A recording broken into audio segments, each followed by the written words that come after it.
പഴയകാല ഓർമ്മകളിലേക്ക് നമ്മൾ ഒന്ന് തിരിഞ്ഞു നോക്കുകയാണെങ്കിൽ സന്ധ്യയോടടുത്ത് ഇടവകകളിലെ വികാരി അച്ഛന്മാർ ഒരു നീണ്ട വളഞ്ഞ കാലുള്ള കുടയുമായി വഴിയിലൂടെ നടന്നു നീങ്ങുന്നത് ഒരു സ്ഥിരം കാഴ്ചയായിരുന്നു.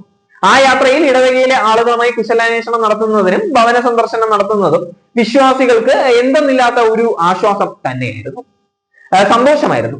ഇത്തരം യാത്രകളിൽ പലരുടെയും ദുഃഖങ്ങളും ദുരിതങ്ങളും മനസ്സിലാക്കുവാനും പങ്കുവെക്കാനും അവർക്കൊരു അത്താണിയാകുവാനും പഴയകാലത്തെ വിശുദ്ധരായ വൈദികർക്ക് സാധിച്ചിട്ടുണ്ടായിരുന്നു. പണ്ടുകാലങ്ങളിൽ ഇടവക പള്ളിയിലെ വിശുദ്ധരുടെ തിരുനാളും മറ്റ് ആഘോഷങ്ങളും യേശുവിലുള്ള വിശ്വാസത്തിന്റെ ഒരു ഉണർത്തുപാട്ടായിരുന്നു എന്നുണ്ടെങ്കിൽ, ഇടവക ജനത്തിന്റെ സ്നേഹത്തിന്റെ കൂട്ടായ്മയായിരുന്നു എന്നുണ്ടെങ്കിൽ, ഇന്നത്തെ തിരുനാൾ ആഘോഷങ്ങൾ കണ്ടിട്ട് വിശുദ്ധർ പോലും രൂപക്കൂട് വിട്ട് ഓടിപ്പോകുന്ന വിധത്തിലുള്ള ആഭാസങ്ങളാണ് തിരുനാളുകളോടനുബന്ധിച്ച് കാട്ടിക്കൂട്ടുന്നത്.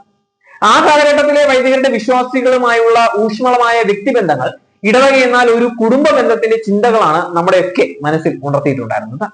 കാലങ്ങൾ കടന്നു പോയിരിക്കുകയാണ്. ഇപ്പോൾ വിശ്വാസികളും പുരോഹിതരുമായിട്ട് ഒരു തരത്തിലുമുള്ള ആത്മീയമായ ബന്ധം പോലുമില്ല എന്നുള്ളതാണ് ദുഃഖകരമായ സത്യം. ഒരു പതിവ് കർമ്മം പോലെ ഇട ദിവസങ്ങളിൽ 1/4 മണിക്കൂർ സമയത്തെ ഒരു കുർബാന അർപ്പണം കൊണ്ട് തീരുന്ന പതിവ് പരിപാടി എന്നുള്ളതിൽ കവിഞ്ഞ് മറ്റൊരു ആത്മീയമായ കാഴ്ചപ്പാട് ഇന്നത്തെ പുരോഹിതരിൽ ഉണ്ടോ എന്നുള്ളത് സംശയം ജനിപ്പിക്കുന്ന ഒരു കാര്യം തന്നെയാണ്. നമ്മുടെ പുരോഹിതരും 22ാം നൂറ്റാണ്ടിന്റെ മാറ്റങ്ങൾ തങ്ങളുടെ പൗരോഹിത്യ ജീവിതത്തിലേക്കും സ്വീകരിക്കുവാൻ തയ്യാറായിക്കൊണ്ട് യൂറോപ്യൻ രാജ്യങ്ങളിലെ ശൈലി ഉൾക്കൊള്ളുന്ന രീതിയാണ് അവലംബിക്കുന്നത്. അത് നമുക്ക് നിസ്സംശയം പറയാൻ സാധിക്കും. പ്രഭാതത്തിലെ കർമ്മം കഴിഞ്ഞാലുടൻ പൗരോഹിത്യത്തിന്റെ പരിശുദ്ധി വിളിച്ചോതുന്ന കുപ്പായം എല്ലാം മാറ്റി ന്യൂജൻ രീതിയിലോട്ട് മാറുകയാണ്. ജീൻസും ടീഷർട്ടും ധരിച്ച് വില കൂടിയ മുന്തിയിലും കാറുകളിലും മറ്റും കറങ്ങി നടന്ന് ഈ ലോകത്തിലെ ലൗകിക സുഖങ്ങൾ തേടിപ്പോകുന്ന ഒരു വിഭാഗമായി മാറി നമ്മുടെ പുരോഹിതരെല്ലാവരും. കാലങ്ങൾ പിന്നെയും കടന്നു പോവുകയാണ്. സഭയിൽ ആകമാനം മാറ്റങ്ങളുടെ കാറ്റ് വീശുകയാണ്. പണ്ട് നമ്മുടെ പുരോഹിതർ സെമിനാരി ജീവിതത്തിൽ സഭയെക്കുറിച്ചും വിശുദ്ധ ബൈബിളിനെ കുറിച്ചും വിശ്വാസത്തെ പറ്റിയും പഠിച്ചിട്ടുണ്ടായിരുന്നുവെങ്കിൽ, കമ്പോളവൽക്കരിക്കപ്പെട്ട സീറോ മലബാർ സഭയിൽ ഇന്ന് വൈദികാർത്ഥികളെ പഠിപ്പിക്കുന്നത് ബിസിനസ് മാനേജ്മെന്റിനെ കുറിച്ചാണ്. കാരണം ഇന്ന് ആത്മീയതയേക്കാൾ ഉപരിയായി കച്ചവട താല്പര്യം മാത്രമാണ് സഭയിൽ നടക്കുന്നത്.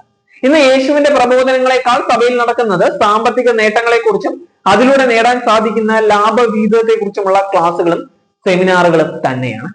പഠിച്ചിറങ്ങി വരുന്ന വൈദികാർത്ഥികളെ കാത്തിരിക്കുന്നത് general manager, chairman, managing director തുടങ്ങി ഉന്നത സ്ഥാനങ്ങൾ തന്നെയാണ്.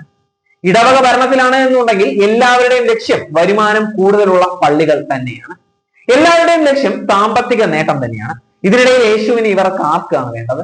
കത്തോലിക്ക സഭ മുൻകാലങ്ങളിൽ ആതുര ശുശ്രൂഷ മേഖലയിലും വിദ്യാഭ്യാസ മേഖലകളിലും സാമൂഹ്യ മേഖലകളിലും ചെയ്തിട്ടുള്ള അനവധിയായ സംഭാവനകളെ അംഗീകരിക്കുന്നതോടൊപ്പം ഇന്നും അനേകം കന്യാസ്ത്രീകൾ നടത്തുന്ന സ്ഥാപനങ്ങൾ യേശുവിന്റെ പ്രബോധനം സ്വീകരിച്ച് യാതൊരു ലാഭേച്ഛ കൂടാതെ ആത്മാർത്ഥമായി മുന്നോട്ട് പോകുന്നുണ്ട്. എന്നാൽ ഭൗതിക നേട്ടം മാത്രം ലാക്കാക്കി ഇന്ന് ഈ മേഖലകളിലെല്ലാം വലിയ സാമ്പത്തിക നേട്ടത്തിനുള്ള കേന്ദ്രങ്ങളായി മാറി എന്നുള്ളതാണ് വളരെയധികം സത്യം. കുറെ നാളുകളായി എറണാകുളം അങ്കമാലി രൂപതയിൽ നടക്കുന്ന കോലാഹലങ്ങൾ നമ്മൾ എല്ലാവരും കാണുന്നതാണ്. ഇവിടെയും യഥാർത്ഥത്തിൽ വൈദിക വേഷധാരികളായവരുടെ ലക്ഷ്യം സാമ്പത്തികം മാത്രമാണ്.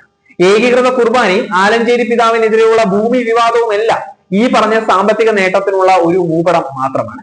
ഈ കഴിഞ്ഞിടയ്ക്ക് ഒരു സഹോദരി എറണാകുളം അങ്കമാലി രൂപതയിലെ കൂരിയായിലുള്ളവരോട് പറഞ്ഞത് ഇപ്രകാരമാണ്: ഇവിടെ വിമതറില്ല, വിമതർ ഇവിടത്തെ വികാരിമാരാണ് എന്നാണ്. സത്യം തന്നെയല്ലേ ഈ പറയുന്ന വൈദിക വേഷധാരികളുടെ സാമ്പത്തിക ലൗകിക സുഖങ്ങൾക്ക് വേണ്ടി ഒന്നും അറിയാത്ത പാവം വിശ്വാസിക്ക് ചെല്ലും ചെലവും കൊടുത്ത് ഇവരുടെ തോന്നിവാസങ്ങൾക്ക് കൂടെ നിർത്തിയിരിക്കുകയാണ്. ഇവരാണ് യഥാർത്ഥ വിമതം.